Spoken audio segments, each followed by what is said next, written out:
There was an election recently. Maybe you heard something about it. And I thought, who better to help me process the results of this election than our good friend of the program, Thomas Frank, historian, political analyst, journalist, and author of books like What's the Matter with Kansas, Listen Liberal, and his latest Rendezvous with Oblivion, reports from a sinking society. I always laugh when I hear that, or read that title out loud. So It's so first of all, jolly what's that? because it's such a Yeah, happy title. yeah, you must be a lot of fun at parties. Um, so, so with that, Thomas Frank, welcome back to the program. Oh, Richard, so great to be here. Yeah, well, it's always good to have you. And speaking of being somewhere, I understand you were recently in Kansas, your home state, where there were some interesting developments. Yes, that's right. Kansas finally elected. They elected a well. I say finally. They've had Democratic governors before, but they just elected another one, and they also elected a Democratic member of Congress in the neighborhood that I grew up in, so in Johnson County, which is the suburbs of Kansas City. And Kris Kobach, who is now nationally famous as the great proponent of voter ID laws and state level crackdowns on illegal immigrants, he lost. He was the one. He was the Republican candidate for governor, and he lost. So that's kind of significant. And but and I guess that's a blue wave or something. But in truth, the Democrats who won there were not really thrilling. They So, were. Sorry, go ahead. no, well, that's just what I was going to ask you. Were they, did the, yeah, I noticed your phrasing when you said that Kris Kobach lost, which is, a heartwarming thing to be able to say. But, you didn't say that the Democrats won. You said that Kobach lost. Is this a matter of Kansans embracing what they think of as the Democratic ideology or point of view, or was this just a referendum on Republicans and they didn't want them at the moment? It's exactly the latter. It's a referendum on. So they had Sam Brownback as governor for 8 years. You might remember him in his days as a U.S. senator. He was the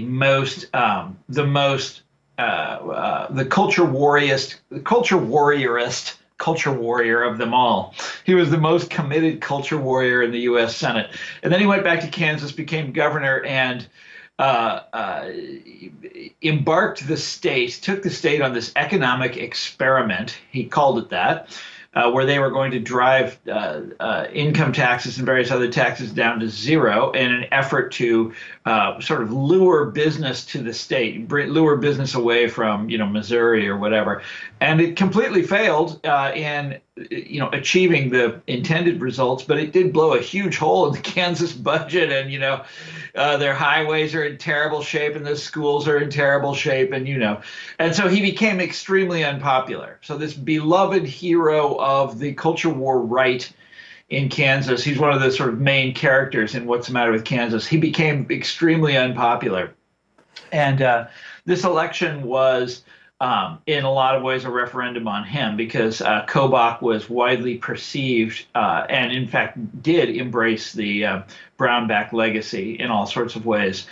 And so there's that, but no, the way the Democrats in Kansas did what Democrats in Kansas always do, which is they talk about what bipartisan people they are, and basically they sound like moderate Republicans, and in some ways they are moderate Republicans. Now I don't know if you remember the sort of particulars of What's the Matter with Kansas, Richard, but the whole political war in Kansas is not really between Republicans and Democrats, but between the two factions of the Republican Party, the conservatives and the moderates. And what you find is that the moderate Republicans, when they're on the outs, they will go over to the Democrats and use that as their vehicle, temporarily. And that's what happened. I mean, the candidates were the woman who ran for governor, and she seems like a really nice person. I have not met her.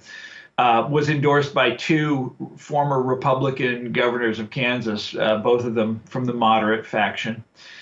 And if you read what the Democrats campaign on, it's always their ability to reach across the aisle, their ability to work with Republicans. How they're really not very threatening and they're really moderate, et cetera, et cetera. So no, it's not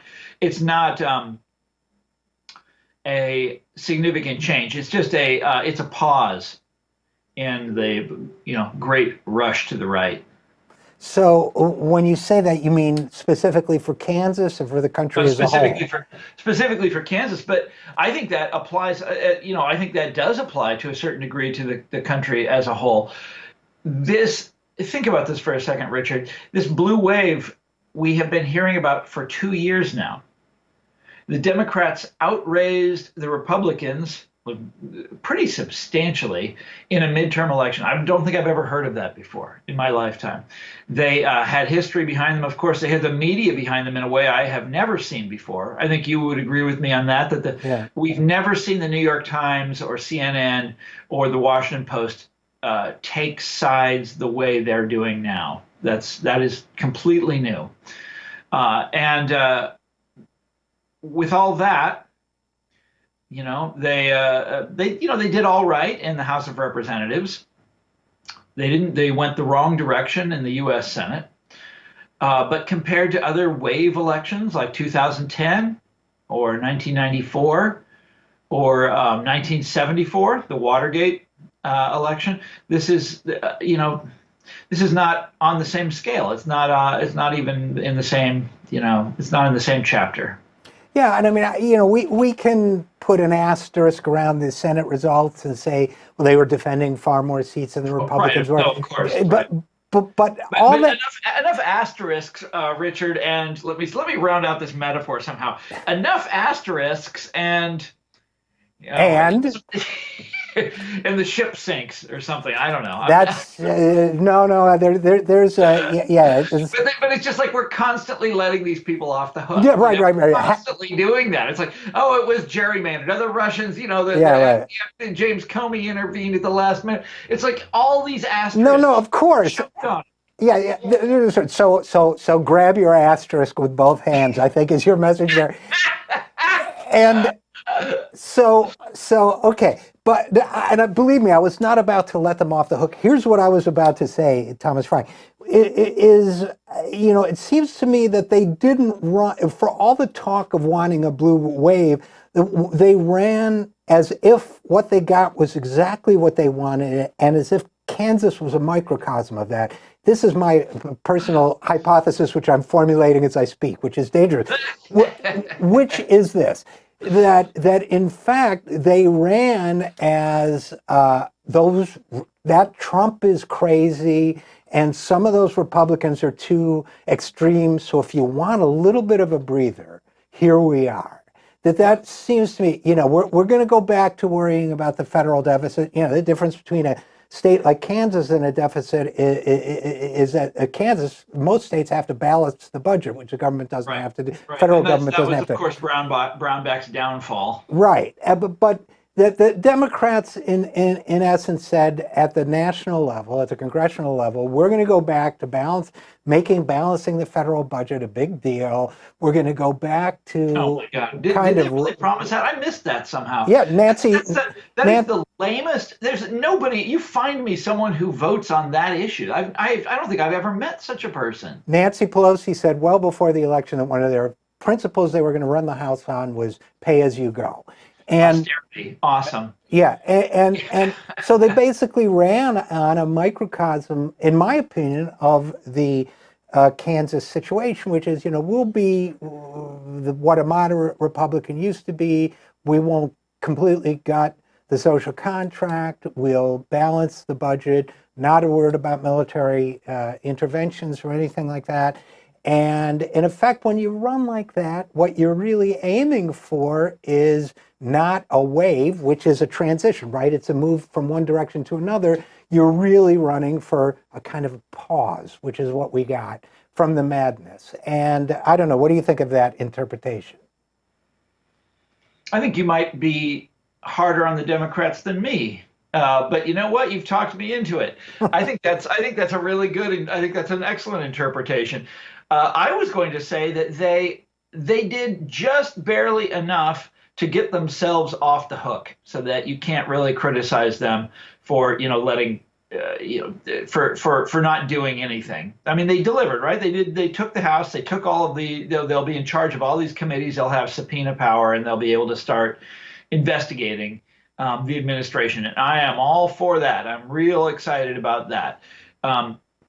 So, but they didn't do anything more than that. As you said, there's no, they didn't convert the public to, look, I am, as you know, I'm 53 years old now. And in my lifetime, it has just been one right-wing revolution after another. Sometimes they even call it that, the Reagan Revolution. Remember Gingrich's in 1994, they called that the Republican Revolution. And now there's Trumpism. And it goes on and it goes on and it goes on and it goes on. And I just keep waiting for the day when the other side finally, pushes back with something serious, not just like, let's take a respite, let's pause on the road to oblivion. Let's as the Titanic goes down, let's take the time to have the band play a few songs. Right. Let's stop panicking for a minute and we'll sing a little bit. Well, I keep waiting for that, and I don't, and it never comes. And instead, the Democrats, they have never really questioned the ideological direction that they've been in all these years, which is embrace the suburbs, embrace the affluent, professional class, and make that, and that's basically your philosophy. Do whatever Amazon or Google or whoever it is, whatever they want, take money from Wall Street. And they've never stopped to consider whether maybe this was a bad idea. And they sure as hell didn't stop and consider it this time. Well, let me throw something out to sort of a contrarian position here, Thomas Frank, which is, argue against, you and I have said, basically the same thing for years about what the Democrats should do, and you just put it very well. But the contrarian argument would be that if you look at these results, you can see that everybody's saying the Democratic road to retaking the House, and they took some governorships and they gained back some of the 1,000 seats lost in state legislatures under Obama, about a third of them, I guess, that they targeted those suburbs, and for once now the fact is they threw massive money at it, which may be more of an explanation than anything else. But another argument would be, they were right, and Third Way is already out there making that argument that forget the progressive left agenda. The way to win is to be what we've been telling you to be, which is the Wall Street friendly, big tech friendly Republican light Democrats. So how do we respond to that? Well, and there's people who know how who won the World Series, by the way. I didn't even pay attention this year because my team wasn't in it. Do you know? Some athletes. Who won the World Series? Okay. Right. Hey, nobody here knows. This is pathetic. We're all nerds. This is terrible. What a bunch of nerds. Okay, well, jeez, let's pathetic. say, the Kansas City Royals, they didn't do so great this year. So they hire a new coach, and he says, I know how to win. I know exactly what we have to do. And here's what it is. It's X, Y, and Z. And we're going to, and next year we're going to get in the World Series. And damn it, we're going to prevail this time. We're going to win. And, that is really great. That's just wonderful, and I hope they do it. But it doesn't. I have no, it means nothing to me. It has nothing to do with me. It's a sporting event, and yeah, if you've got a party, maybe they can do that. Maybe they can pull that off, and they can run the TV commercials, and they can get people to vote for them, and they can say this instead of that, and Trump will screw up and piss this certain demographic off, but you're talking about a party that's not going to deliver anything. I don't care. Yeah, no, I think that's a great point. Again, we're talking with author and historian Thomas Frank and journalist. And by the way, Tom, Boston Red Sox. That's what I thought, but I wasn't going to say it, It's that television moment of freeze. If I don't want to get this wrong. I used to really care about such things when I was younger. I can remember as a child that Kansas City Star I would open it up and go straight to the sports page, and I would, I cared so much. Well, but this notion of not, just winning is everything. I've been thinking about that a lot lately too. The fact is, first of all, I mean, I could challenge the argument I raised on its own merits. For example, if your strategy only works when your opposition presents as its leadership someone so personally repulsive, and Trump is almost sui generis in that sense, he's so grotesque that you're going to lose much more than you're going to win.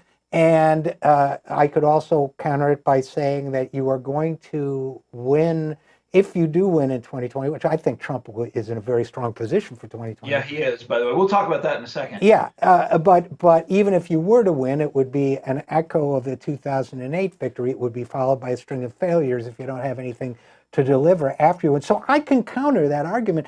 But then the other part of it is and speaking to your disinterest, is that winning is not the only thing. I've been thinking about this a lot. We should not just be talking about what it takes to win. We should be talking about what we want to accomplish in society. And it seems like nobody wants to talk about that anymore. Yeah, and weirdly though, I mean, to get back to the main argument, those two things are connected when you're talking about politics. What you do, what you deliver as a party, and also how what your fortunes are.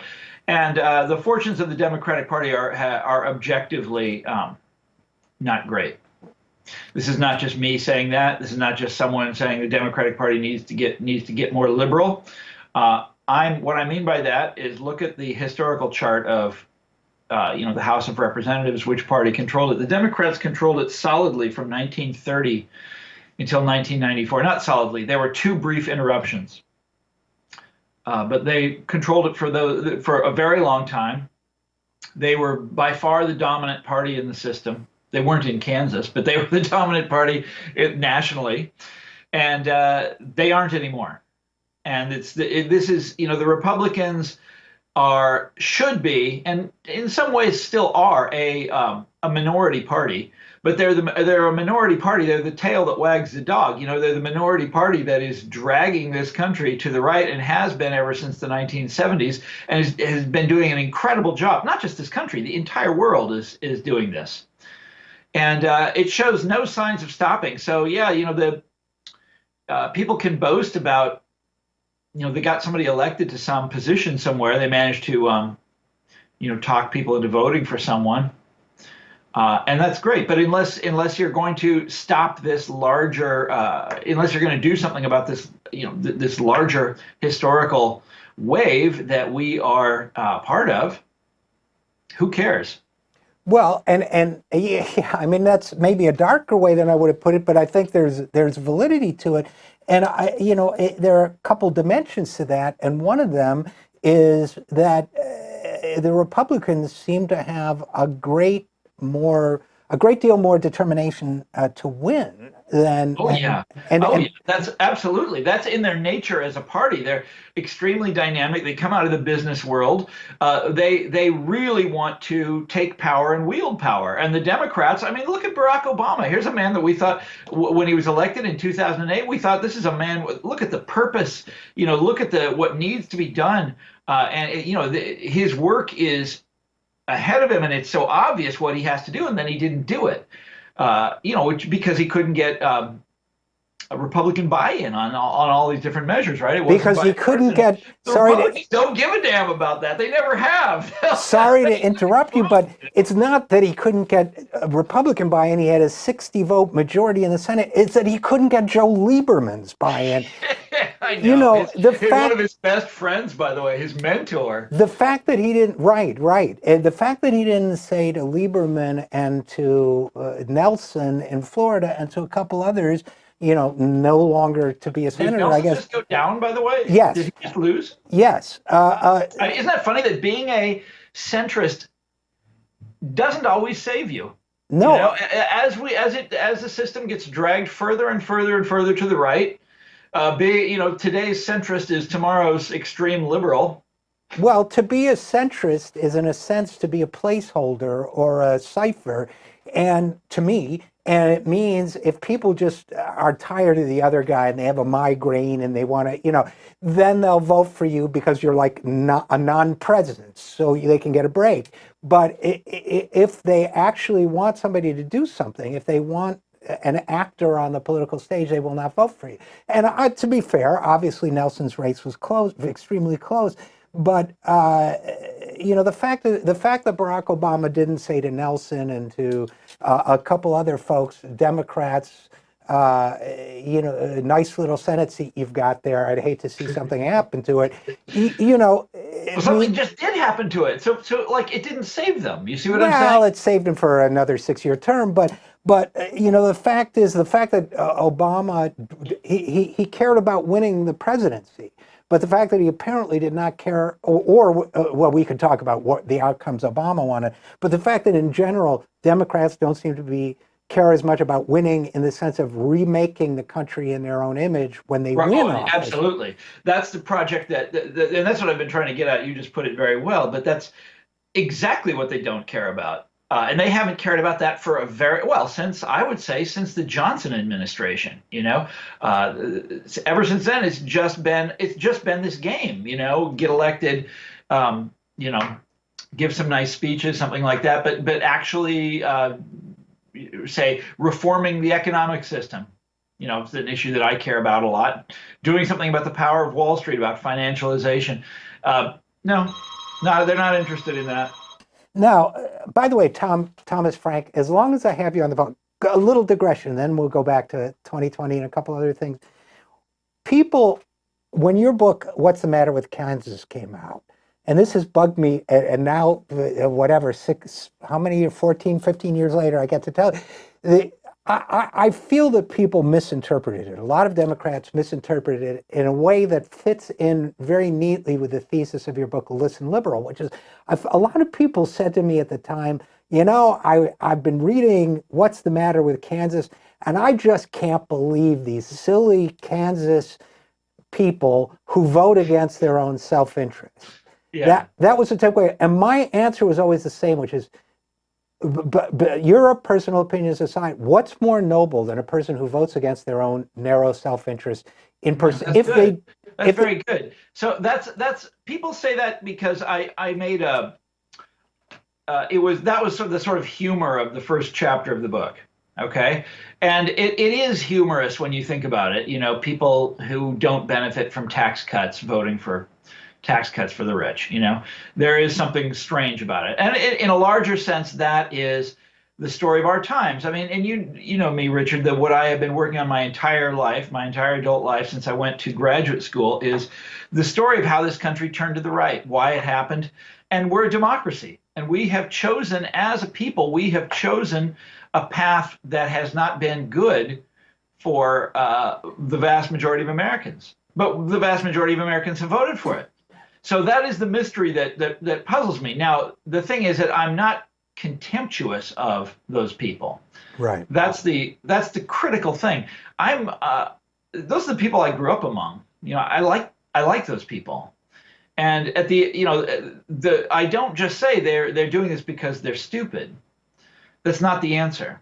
Right. The answer is that the Republicans are, and this is, Donald Trump has made this extremely obvious, that the Republicans are really, really, really good at talking about class issues while doing next to nothing for working class people. But they identify with working class people all the time. They have all sorts of ways of doing it. That's when I talk about right-wing populism, that's what I'm talking about there.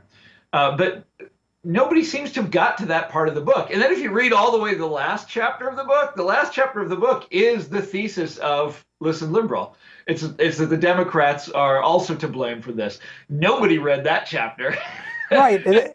Well, And it's this, and obviously when we talk about working class in the context of Trump and so on, it's almost exclusively white working class and so on.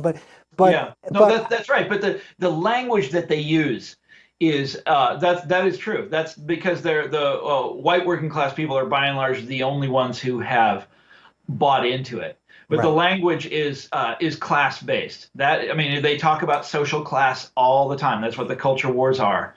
But by and large, working class people of other backgrounds have not fallen for it, and that's to their credit, in my opinion. Yeah, but to your point about growing up among those people, so did I. I mean, I had sort of an academically inclined family, but I grew up among the white working class when there was a white working class actually working in the Rust Belt, and I mean, I was a country western singer through college and so on and afterwards. So I don't, I have a fondness for a lot of these people too, and I feel as if, and this gets us to 2020, I feel that the Republican story and the Trump story that they have told these voters, it may be BS, but it's a story.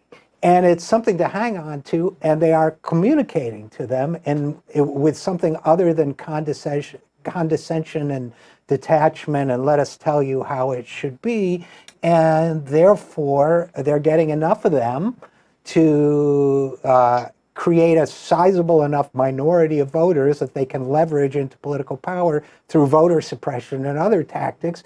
And that unless by the way, I think there's an alternate story that can be told that would appeal to both white and black and brown working class voters, but that Democrats aren't telling that story. That's right, of course, because Wall Street wouldn't be happy with that story. That's the flip side. What I've been working on my entire life is to try to push the Democrats into remembering that that's who they are. What you just described, to appeal to these white working class people on the basis of class rather than on the basis of whiteness. And the great thing about that appeal is it would also incorporate the vast majority of the black population, the Latino population, and the rest. And you're looking at issues that would speak to like 80%. These are the issues that are enormously popular. They don't want to do that. Right. They haven't wanted to do that for a long time, since the 1970s. And the question, in Listen Liberal that I ask is why not? This seems like a no-brainer to me. And we could spend the rest of the day talking about that. Right, but I think by and large we know. I think there's self-interest in not pursuing policies that might limit your career choices once you leave politics, if you're an elected official or a senior advisor or senior government official. We know all of that stuff, but the good news is there is at least the beginning of an insurgent movement that wants to challenge that Democratic establishment, and I think that is all very well and good. But pivoting in the last couple minutes we have, Thomas Frank, to 2020, I obviously take no pleasure in saying this, but if somebody were to force me now to place money on who will be elected president in 2020, I would say Donald Trump. Yeah. Look, he just saved the Republicans' bacon by going around the country and holding these gigantic rallies. Look what he did to Claire McCaskill in Missouri. He had like 2 or 3 rallies in Missouri. He had 2 of them while I was out there, by the way. Oh, really? In Kansas City, yeah. He had one in Columbia, I think, and then one in Cape Girardeau, where he was introduced by Rush Limbaugh. That's Rush Limbaugh's hometown, in Missouri. Anyhow, and he got pretty much what he wanted. They held on to the Senate. And he was criticized a lot by his fellow Republicans in the last days of the campaign for not emphasizing the economy more. And I think they were right to criticize him for that. But then again, he's not running for re-election yet, so it's a little tough. But Richard, you watch what he does a couple years from now. If this economy keeps going at the rate that it's going, have you heard my argument about this? By the way, remember it's in Rendezvous with Oblivion. Well, I don't know what argument you're about to make, so I'm not in a No, position. it's the blueprint for Trump's reelection. It's the last chapter of Rendezvous. It's the Yeah. oblivion in Rendezvous. Right. Oblivion. Right. And it's basically, it goes like this. And I wrote this last year in Harper's Magazine, but it goes like this. If the economy continues to grow at the pace that it's been growing, and if unemployment stays low as it has been, you're going to see real wage growth in this economy. In fact, you're already, you're starting to see it. If that continues, Richard, you're going to see a kind of late 90s situation. You remember how popular Bill Clinton was in the late 90s, even when he was being impeached? Yep. It wasn't so much because of the dot-com bubble. I mean, that was part of it, but it was also because wages grew then for the only time since 1973. That was the only time that real blue-collar wages went up. If that happens with and that was Bill Clinton. People adored him because of that. There's this sort of aura of universal prosperity that hung over that period. If Trump gets that, if Trump gets the same deal, there's no stopping him. And I think he will. I think he will do anything to get that. Can I tell you an anecdote? I think I told you this the other day when we had a conversation here at my house. I was reading a biography of Henry Wallace, the Ag Secretary under Roosevelt. Right. And Roosevelt, in 1936, early in the year, election year, Roosevelt comes to Wallace and says, I don't want the price of cotton to drop this year. I don't want the price of cotton to drop below, whatever cents a pound. And, it can happen after the election, whatever, but I don't want it to happen before the election. Trump will be look who he's got as his chief economic advisor, Larry Kudlow. Kudlow knows what you have to do to make an economy roar, how you press the accelerator down, what you have to do. And it's a combination of federal stimulus and keeping interest rates low, and they're pressuring the Fed to keep interest rates low, and they are talking about throwing stimulus on a booming economy. And they might even get the Democrats to go along with it, right? The infrastructure plan. Right. Well. Oh my God! If this happens. Well, we're unfortunately going to have to leave it there. That is a possible scenario, but I think there are too many distortionary forces going on in the economy that even if that happens, I don't think wages... Well, what's your scenario? Well, we don't really have a lot of time to go into my scenario, except I would just say I think he will try something like that, but I think there are a lot of monopsony forces in the purchasing of labor power right now that's going to make it tough on a local level to see wages go up significantly. And I hope I'm right, because if you're right, we're really, really screwed. So unfortunately, we're going to have to leave it there. But in the meantime, we can organize for change, and we can demand that our politicians move dramatically to the left and offer a meaningful alternative to this agenda. So, oh, yes, Richard. Okay, we're going to have to leave it there. I'm sorry about that. But Thomas Frank, author, historian, latest book, what's it called? Rendezvous with Oblivion? Yep. Yeah. Remember that last chapter, by the way, if this actually happens. Okay. No, you will be considered prophetic by the few people who are walking. I really don't want to have this one come true. The people wandering that blasted hellscape will speak your name with reverence. And unfortunately, we'll have to leave it there. Thomas Frank, thank you so much for joining us. It's my pleasure, Richard.